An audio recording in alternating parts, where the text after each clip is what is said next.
ऐसा है, नायडू साहब से और नीतीश साहब से डरा हुआ बजट है, बाकी कुछ नहीं है। ना देश के लिए, ना नौजवान के लिए। चिकित्सा खाली कर दिया, कोई मतलब ऐसा बजट है जिसके अंदर पूरा डर परिलक्षित हो रहा है। सर, इसके अलावा एक अप्रैल 500 बड़ी कंपनियों में इंटर्नशिप की बात की गई है। जयराम रमेश जी ने ट्वीट किया कि ये अप्रेंटिसशिप की बात तो राहुल गांधी कर ही रहे थे न्याय यात्रा के दौरान, उसको कैसे देखते हैं? देखिए, अपना विजन इनका कुछ नहीं है, अपना विजन कुछ नहीं है। अब ये उसको इम्प्लीमेंट कैसे करेंगे तो देखा जाएगा। बोलने को तो बहुत कुछ बोला जाता है। कोई खास बात नहीं हुई है।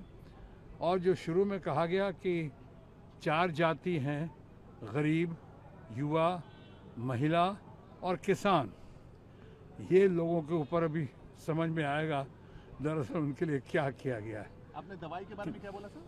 कैंसर की और कुछ दवाइयाँ जो हैं, जो लाइफ सेविंग ड्रग्स हैं, उनके ऊपर जो रिलीफ दिया गया है वो सराहनीय है, फैक्ट है, अच्छा है, उसकी हम सबों की मांग थी।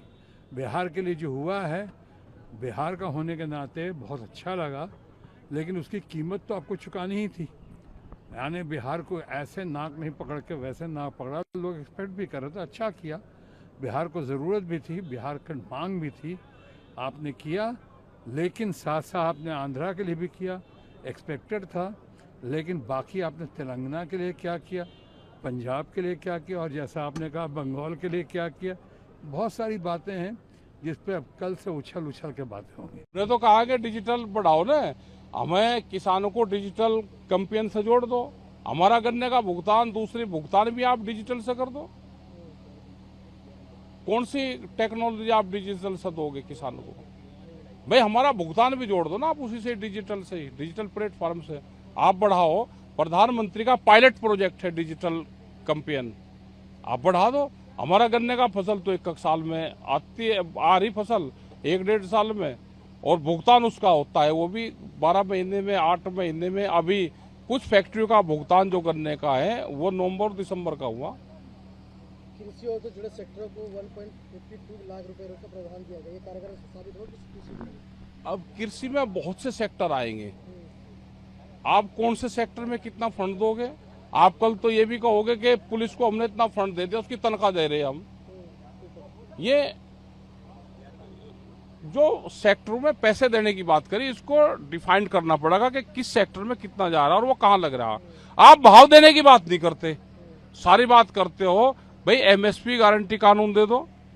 आप ये तो कहो कि हम सब फसलें हम खरीद देंगे, उसका नुकसान होगा तो हम भरपाई सरकार करेगी, उसकी कुछ नहीं कर रही।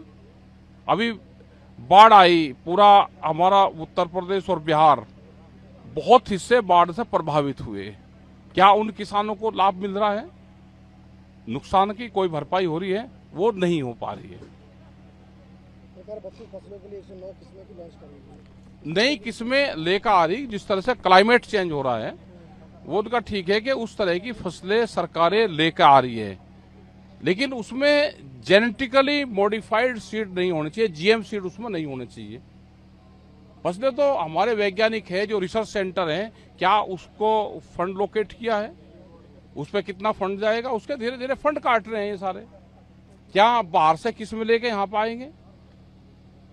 क्या वे हार्मफुल तो नहीं है? क्या वे मानव शरीर के लिए हानिकारक तो नहीं है? तो इन सब चीजों पे ध्यान हमको करना पड़ेगा।